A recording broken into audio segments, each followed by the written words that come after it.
The Korean mafia boss fell for the detective hunting him. What could happen when the hunter and the hunted become bound by something neither expected? Could a single encounter change everything? Or will the distance between their worlds prove impossible to cross? Hello, everyone, and welcome back to the channel. We're so glad you're here for another unforgettable story. If you enjoy emotional BL dramas filled with suspense, unforgettable characters, and unexpected twists, be sure to subscribe and turn on notifications so you never miss a new upload. Thank you for your continued support. It truly means the world to us and helps this channel keep bringing you original stories. Before we begin, tell us in the comments, do you think feelings can ever outweigh duty when two people stand on opposite sides? Now, settle in, get comfortable, and let the story unfold from the very beginning. Every city has a ghost, but the most dangerous ones wear a perfectly tailored suit. The rain had been falling over Seattle for nearly 3 days without pause, turning the streets into shimmering ribbons of reflected lights and blurred shadows. Detective Ethan Carter stood beneath the faded awning of an aging coffee shop across from the Harbor District, his paper cup long since gone cold in his hand. For 6 months, every lead, every witness statement, and every encrypted financial trail had pointed toward the same invisible figure, Adrian Blackwood. Newspapers called him a billionaire investor.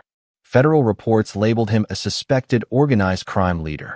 Street rumors gave him another name entirely, the Ghost of Seoul. Yet despite years of investigations spanning 2 continents, not a single photograph had ever placed him directly at the center of a crime. No recordings, no fingerprints, no testimony strong enough to survive in court. It was as though the man existed only in whispers passed between frightened informants and exhausted detectives who eventually retired without answers. Ethan hated mysteries that refused to behave like puzzles.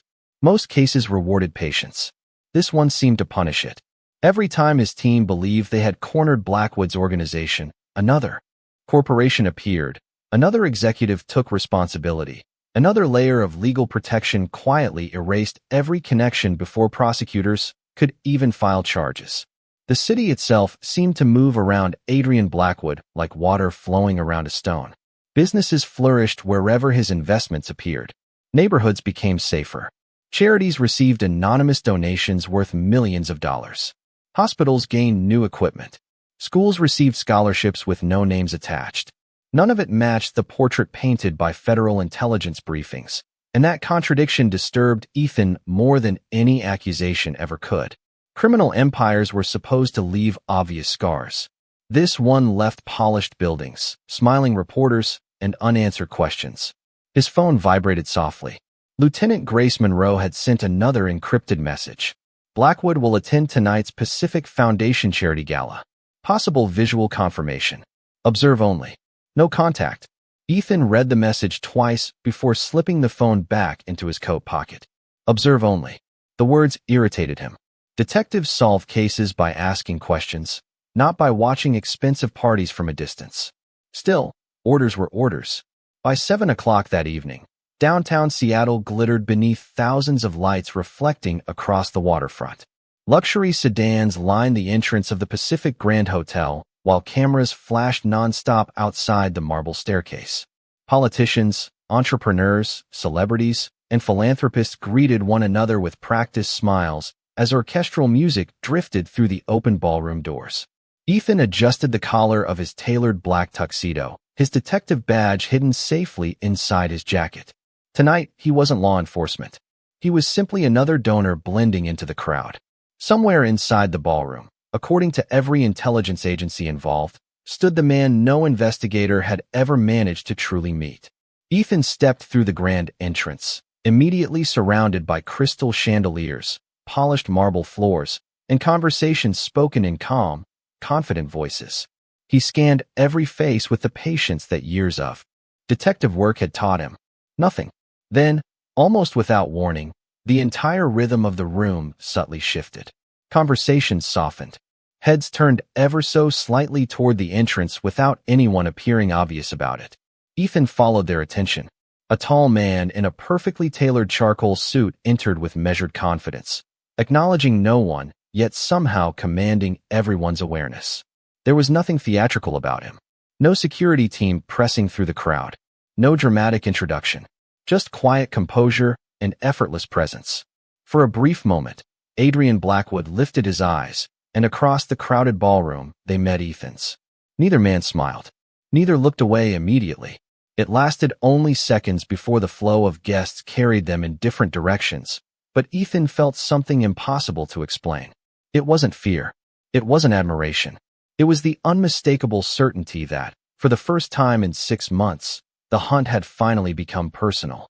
I spent the next 2 hours pretending to admire artwork I could barely remember seeing, because my attention never truly left Adrian Blackwood. Every conversation he held was brief, every smile carefully measured, every handshake lasting exactly long enough to appear polite without becoming familiar. He moved through the ballroom like someone who understood every corner before he entered it. Wealthy investors sought his opinion. City officials welcomed him warmly. Charity directors thanked him for generous donations that had rebuilt schools and funded medical research across Washington.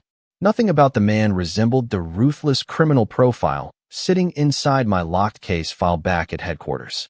If I had not spent months studying every classified report available, I would have believed he was exactly what the newspapers claimed, an influential businessman with remarkable discipline and an unusual commitment to philanthropy. That contradiction refused to leave my mind. Criminal organizations relied on intimidation, greed, and visible power. Adrian relied on quiet confidence. As I watched him from across the ballroom, I noticed something even stranger. He never reached for his phone unless absolutely necessary. He never stood with his back exposed to the room. Every few minutes, almost instinctively, his eyes drifted across exits, balconies, mirrors, and reflections in polished windows. It was not nervousness. It was awareness sharpened into habit. Someone who had spent years expecting surprises. I discreetly activated the tiny recorder hidden beneath my lapel, documenting observations rather than conversations. Height approximately 6 feet 2 inches. Calm posture. No visible security personnel within immediate proximity. Possible surveillance awareness. Before I could finish the final note, a familiar voice interrupted my concentration. Detective Carter, I thought I might find you studying people instead of the paintings. I turned to see Lieutenant Grace Monroe holding a sparkling glass of mineral water, her evening gown blending perfectly into the elegant surroundings despite the unmistakable alertness in her eyes. Keep your distance, she murmured quietly without changing her pleasant expression. Federal intelligence confirmed at least 3 undercover observers inside the gala. We are not the only ones watching him tonight. I nodded almost imperceptibly. Has he done anything suspicious? She asked. Not yet, I answered. That is exactly what bothers me. Grace offered a faint smile before disappearing into another conversation, leaving me alone once again. Across the ballroom, Adrian accepted a plaque recognizing his foundation's contribution to youth education. His acceptance speech lasted less than 2 minutes. He thanked the organizers, encouraged investment in future generations, and stepped away before applause had completely faded. No dramatic performance. No attempt to dominate the room. Just efficiency. As the evening progressed, guests drifted toward the rooftop terrace overlooking Elliott Bay. Cool ocean air replaced the warmth of the crowded ballroom, carrying the distant sound of ferry horns across the dark water. Ethan leaned casually against the railing, maintaining the appearance of another guest enjoying the skyline while quietly observing reflections in the glass behind him. A server approached carrying a silver tray filled with coffee cups. As Ethan reached for one, another hand arrived at exactly the same moment. Their fingers never touched, but both paused. Please, the other man said calmly. You were here first. Ethan looked up. Adrian Blackwood stood only a few feet away, close enough for the first genuine conversation either of them had ever shared. His voice carried no arrogance, only quiet certainty. Ethan accepted the coffee with a polite nod. Thank you. Adrian glanced toward the city lights stretching beyond the harbor. Seattle always looks peaceful from up here, he said thoughtfully. It reminds people that distance can hide far more than darkness ever could. Before Ethan could respond, another guest called Adrian's name. He excused himself with a courteous smile and walked away, disappearing once again into the gathering crowd. Ethan watched him leave, repeating the final sentence silently inside his mind. It sounded like an ordinary observation. Somehow, it felt like a message. I left the Pacific Grand Hotel with more questions than answers. The official surveillance report I submitted before midnight contained nothing unusual. Adrian Blackwood had attended a charity gala, accepted an award, spoken with donors, and departed exactly on schedule. Every movement fit the profile of a respected businessman. Yet my instincts refused to let the case rest. Experienced detectives learned to trust evidence first, but they also learned that evidence often appeared only after instinct pointed in the right direction. By sunrise the following morning, I was back inside the Major Crimes Division, surrounded by whiteboards layered with maps, photographs, and timelines that stretched across several years. Most of the faces belonged to executives, shipping managers, financial consultants, and customs brokers. Adrian's photograph remained at the center, connected by dozens of colored strings that suggested relationships no prosecutor could prove. Lieutenant Grace Monroe stepped into the room, carrying 2 cups of coffee. She placed one beside me, without saying a word. After several moments of silence, she studied the board before asking, the question already forming inside my own mind. What did you see last night that the cameras missed? I leaned back in my chair. Confidence, I answered quietly. Not arrogance. Not carelessness. Confidence built on knowing exactly where everyone else is standing. Grace folded her arms. That could describe any successful executive, or someone who has spent years staying ahead of investigators. She considered my answer before sliding a thin folder across the desk. Customs intercepted another anonymous shipment this morning. Nothing illegal inside. Medical equipment donated to rural hospitals. Paid for through one of Blackwood's foundations. I opened the file. Every invoice was legitimate. Every tax document had been reviewed by independent auditors. Every shipment reached communities that genuinely needed help. Once again, the facts refused to match the allegations. Later that afternoon, I decided to revisit one of the oldest locations connected to the investigation, Harbor 17. Years earlier, intelligence analysts believed the shipping terminal had quietly served as an important transfer point for several companies later linked to Blackwood's international business network. Today, the warehouse district looked almost ordinary. Delivery trucks rolled through wide loading lanes. Workers unloaded containers while forklifts carried pallets towards spotless storage buildings. Families walked nearby along the renovated waterfront without the slightest sign of concern. I parked across the street and watched through binoculars, recording license plate numbers and employee movements. Nearly an hour passed before something finally caught my attention. A black luxury sedan arrived without attracting notice from anyone except the workers closest to the entrance. They did not rush toward it. They simply straightened their posture almost instinctively. Respect, not fear. Adrian stepped out wearing a dark overcoat despite the mild afternoon breeze. Instead of heading immediately inside, he paused to speak with an elderly dock supervisor carrying a clipboard. They smiled. Adrian accepted a stack of paperwork, thanked the man with a slight bow of his head, and continued walking. There was no theatrical display of authority, no dramatic entourage, just quiet professionalism. I quietly photographed the interaction from across the street. Before I lowered the camera, Adrian stopped walking. Slowly, almost casually, he turned his head toward the exact building where I sat hidden behind tinted windows. The distance between us measured nearly 200 yards, yet something about his expression suggested complete certainty. He could not possibly identify me through the glass. He should not even know anyone was watching. Still, he looked directly toward my position for several silent seconds before continuing into the warehouse without hesitation. A few minutes later, my phone vibrated. The screen displayed an unknown number. I answered cautiously. A calm voice spoke only one sentence before the line disconnected. Detective Carter, you should not skip lunch simply because you are following someone. I stared at the silent phone, my pulse quickening as I glanced at the untouched sandwich resting on the passenger seat beside me. No one had been close enough to notice it. At least, no one I had seen. The anonymous phone call lingered in my thoughts long after the screen went dark.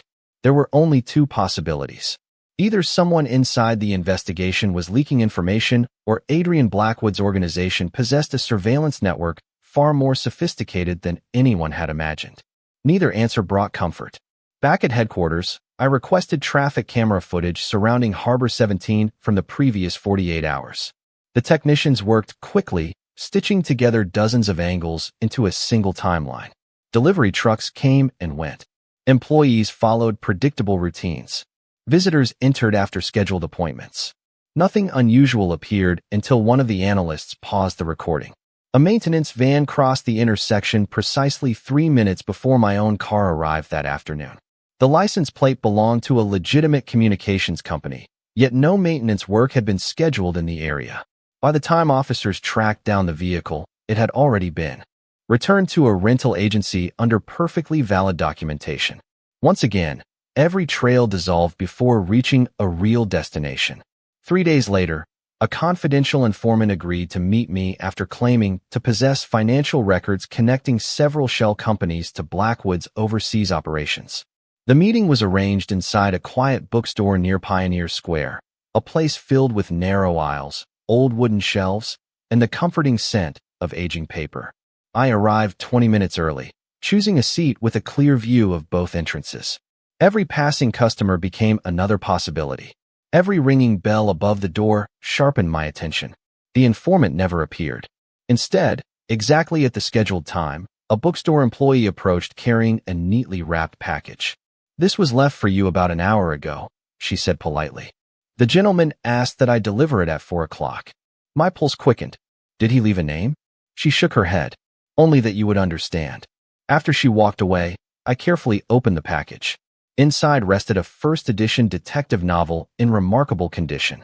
Tucked between the pages was a simple handwritten note. "You always choose the seat facing the exits. A wise habit. No signature. No threat. No demand. Only quiet observation." I immediately checked the security cameras with the store manager. The recording showed a man wearing an ordinary baseball cap placing the package on the counter before leaving less than 30 seconds later. His face remained hidden beneath the brim the entire time. Frustration settled heavily across my shoulders. Whoever was orchestrating this game understood investigations almost as well as I did. That evening, another unexpected invitation arrived.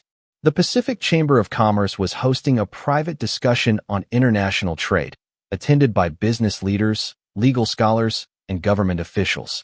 Adrian Blackwood appeared on the guest list. Although the event was public, attendance required advance registration. Fortunately, the department secured my invitation within hours. The conference hall felt quieter than the previous gala. Conversations centered around economics, technology, and infrastructure rather than celebration. During an intermission, I stepped onto a balcony overlooking Elliott Bay, hoping for a few moments of fresh air. The door opened behind me. "Detective Carter," came the familiar calm voice. I turned slowly. Adrian stood alone, holding a cup of black coffee. There was no surprise in his expression, only quiet acknowledgement. "Mr. Blackwood," I replied evenly. He joined me near the railing, leaving a respectful distance between us. For several moments, neither of us spoke.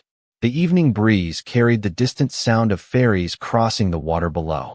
Finally, Adrian looked toward the city skyline. "You have been following me very carefully," he said without accusation.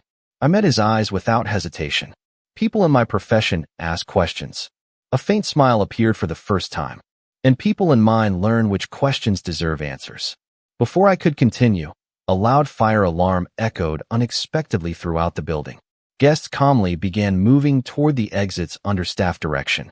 Adrian glanced briefly toward the hallway, then back at me. "This was not scheduled," he said quietly. The certainty in his voice immediately told me he had recognized something I had not. The alarm stopped almost as suddenly as it had begun. Within less than a minute, a member of the hotel staff announced that it had been triggered by a malfunction inside a maintenance room. Guests relaxed, conversations resumed, and soft laughter gradually replaced the brief tension. Everything appeared ordinary again. Everything except Adrian Blackwood. He did not return to the conference hall immediately.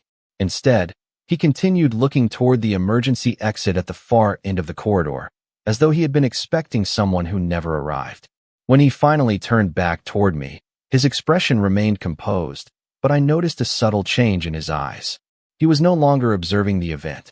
He was calculating it. "Interesting timing," I said carefully. Adrian nodded once. Timing usually tells a more honest story than people do. Before I could ask what he meant, his assistant approached. quietly, and informed him that the next discussion panel was beginning. Adrian offered me a courteous nod before walking away without another word. I watched him disappear into the crowd, unable to shake the feeling that he had recognized something invisible to everyone else. The following morning began with an unexpected development. A courier delivered several sealed financial records to major crimes with no return address. According to department protocol, anonymous evidence was always treated with skepticism. Even so, the accounting division immediately noticed something unusual. The documents traced millions of dollars through an elaborate network of corporations operating across the United States, Canada, South Korea, and Singapore.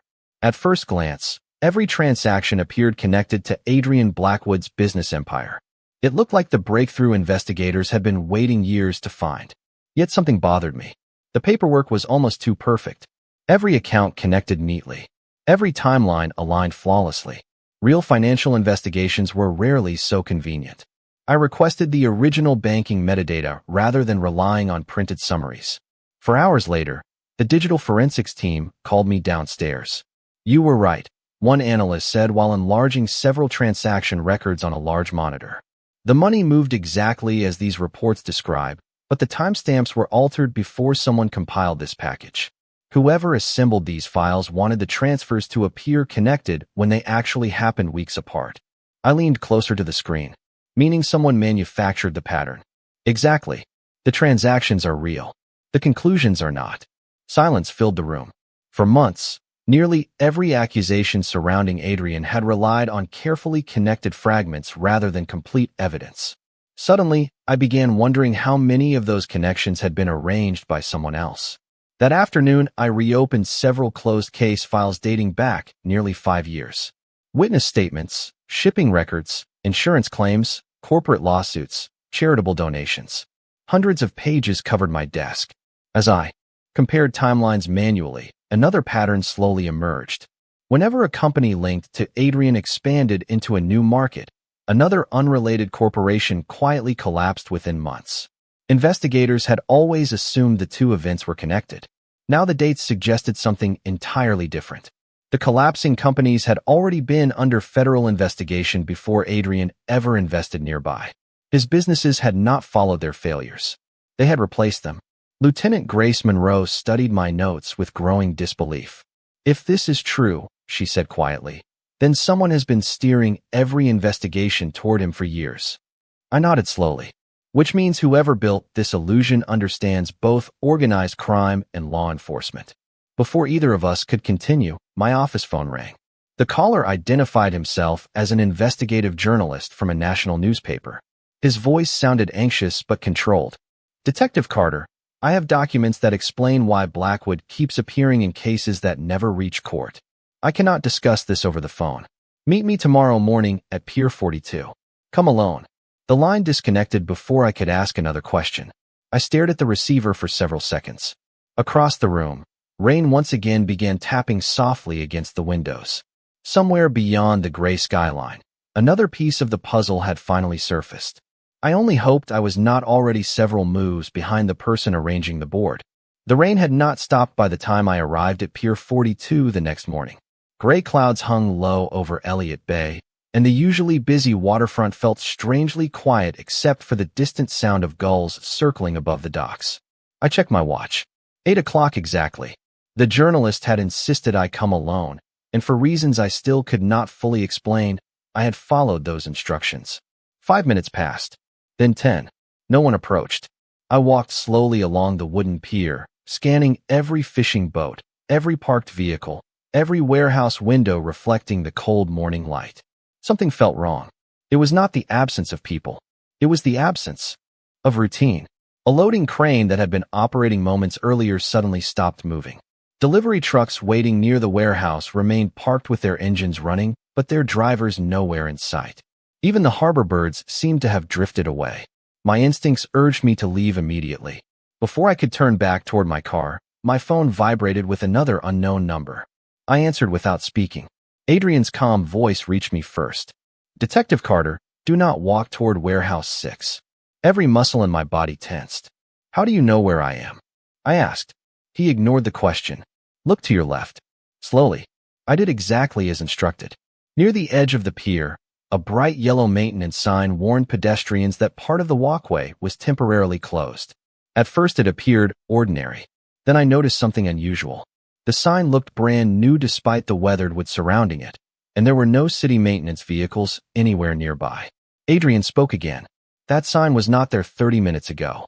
My heartbeat quickened. Who placed it? The wrong people. Silence followed for only a second before he continued. Leave the pier now. Walk at a normal pace. Do not run. Every detective instinct told me not to accept guidance from the very man I had spent months investigating. Yet every observation around me supported his warning. The abandoned trucks. The unnatural stillness. The unfamiliar sign. None of it fit the normal rhythm of the harbor. I turned casually and began walking back toward the parking lot, resisting every urge to look over my shoulder. The phone remained pressed against my ear. How are you seeing this? I asked quietly. Because someone wanted both of us here today, Adrian replied. The difference is that I recognized the invitation for what it was. As I reached my car, 2 police cruisers unexpectedly entered the harbor from the opposite direction with lights flashing, but no sirens. Officers quickly secured part of the pier after discovering what officials later described only as a suspicious, unattended package. The area was closed for several hours while specialists completed their inspection. News reports called it a precaution. No further details were released. I sat inside my car watching the activity unfold beyond the windshield. Had I ignored Adrian's warning, I would have remained exactly where investigators were now establishing a security perimeter. My phone was still connected. Neither of us spoke for nearly a minute. Finally, I broke the silence. You could have let me walk into whatever that was. Adrian answered with complete honesty. Yes. Then why did you call? Another pause followed before he spoke again, his voice quieter than I had ever heard it. Because someone is trying to make us believe we are enemies when we are actually following the same trail. The line disconnected. I remained motionless, staring at the rain sliding across the windshield. For months, I had believed Adrian Blackwood was always one step ahead because he was hiding the truth. Now a far more unsettling possibility emerged. Perhaps he had been searching for the truth just as long as I had, and someone else had been carefully arranging every encounter to keep us looking in the wrong direction. For the first time since the investigation began, I did not file a report immediately. Instead, I drove aimlessly through downtown Seattle, replaying every conversation I had shared with Adrian Blackwood, every warning, every coincidence, every impossible appearance. If he had wanted to mislead me, he had countless opportunities. Instead, he had quietly steered me away from danger without asking for anything in return. That was not how the suspect in a major investigation was supposed to behave. Back at headquarters, I requested access to several classified intelligence reports that had been sealed years earlier.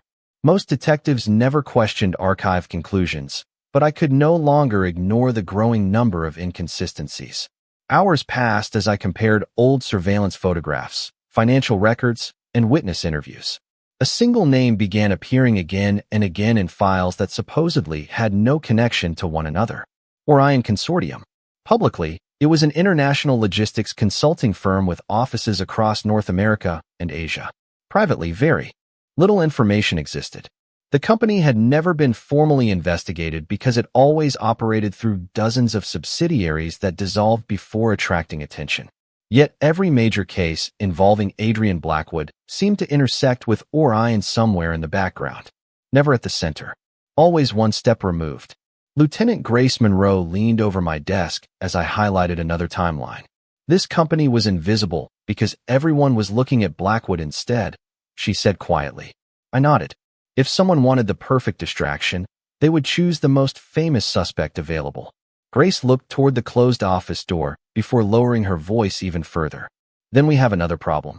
She handed me a confidential memo that had arrived from Federal Intelligence less than an hour earlier. My name appeared near the top of the page. The document stated that my recent decisions suggested possible unauthorized contact with the subject of an ongoing investigation. Effective immediately, my activities would be reviewed by an internal oversight committee. I looked up in disbelief. Someone reported me. Grace gave a slow nod, and they moved faster than normal procedure allows. The realization settled heavily between us. Whoever was manipulating the investigation had influence reaching far beyond local law enforcement. That evening, I returned to my apartment for the first uninterrupted night in weeks. The quiet should have felt comforting, yet every passing car outside the window drew my attention. Around 9 o'clock, the intercom buzzed unexpectedly. The building manager informed me that an envelope had been left downstairs without a sender's name. Inside, I found only a flash drive and a single handwritten sentence. Stop searching for the wrong enemy before the wrong enemy finds you first. There was no signature, but the handwriting differed completely from the earlier notes I had received. I inserted the drive into an isolated department laptop rather than my personal computer. A single video file appeared. The recording showed security footage from an underground parking garage dated nearly 4 years earlier. Adrian Blackwood entered the garage alone. Moments later, another man approached him. They spoke for less than 1 minute before separating in opposite directions. Nothing unusual happened. Then facial recognition software automatically identified the second individual. My breathing slowed as the name appeared beneath the image.